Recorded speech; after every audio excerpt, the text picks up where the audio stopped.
রাজধানীর মিরপুরে একটি বার ও আবাসিক হোটেলে অভিযান চালিয়ে শতাধিক নারী পুরুষকে আটক করেছে পুলিশ। রোববার রাতে মিরপুর ১ নম্বরের বাগদাদ মার্কেটের এসকে বার ও পার্শ্ববর্তী একটি আবাসিক হোটেলে এই অভিযান চালানো হয়।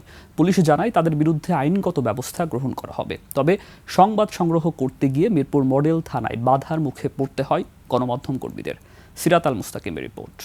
কালার এক্সপার্ট ডার্ক স্যাপ এবং মাইল্ড অন হ্যান্ডস টেকনোলজি সমৃদ্ধ অরিক্স অ্যাডভান্স ডিটারজেন্ট পাউডার আপনার লন্ড্রি এক্সপার্ট। এটা কেমন আচরণ? মিডিয়ার লোকজন দাঁড়ায় আছে, আপনারা দাঁড় করে রাখছেন। ভিতরে কি চলতেছে যার কারণে মিডিয়া ঢুকতে পারতেছে না?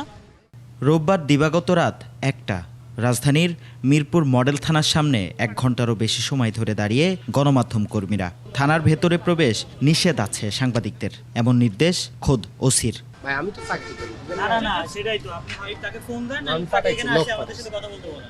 কিন্তু আমার কাহিনী করছে, আপনারা ভিতরে ঢুকতে দিচ্ছেন না। অফিসারের উদ্বোধন অফিসারের অনুমতি হ্যাঁ, সেটা ভিতরে ঢুকতে দিচ্ছেন না কেন?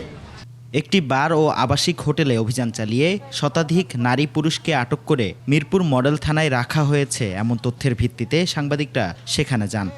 আর কিছু নাই বলা। তবে সাংবাদিকদের বাধা দেওয়ার বিষয়টি অনাকাঙ্ক্ষিত উল্লেখ করে দুঃখ প্রকাশ করে ডিএমপির মিরপুর জোনের উপকমিশনার। কেন সেই নির্দেশনা আছে সাংবাদিক প্রবেশ করতে দেওয়া যাবে না? না, সাংবাদিক প্রবেশ করতে দেওয়া যাবে না এমন কোনো না।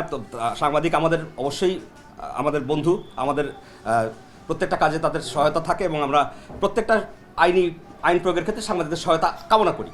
পরে আটক শতাধিক নারী পুরুষের বিরুদ্ধে পরবর্তী আইনগত পদক্ষেপ গ্রহণের কথা জানালেন পুলিশের এই ঊর্ধ্বতন কর্মকর্তা।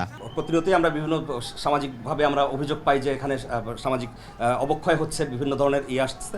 আমরা আমাদের ডিসি স্যারের নির্দেশে একদম নারী পুলিশ সহ পুলিশ সহ আমরা সিনিয়র অফিসার বেশ কয়েকজন সহ আমরা একটা অভিযান পরিচালনা করি এবং সেখান থেকে প্রপার ওয়েতে আইনগতভাবে কিছু মানুষজনকে আমরা আটক করেছি।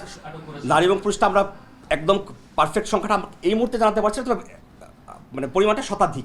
দীর্ঘদিন এই বার ও হোটেলে অসামাজিক কার্যকলাপ চলার অভিযোগ করে আসছিলেন স্থানীয়রা। সিরাত আল মুস্তাকিম, ২১ টেলিভিশন, ঢাকা।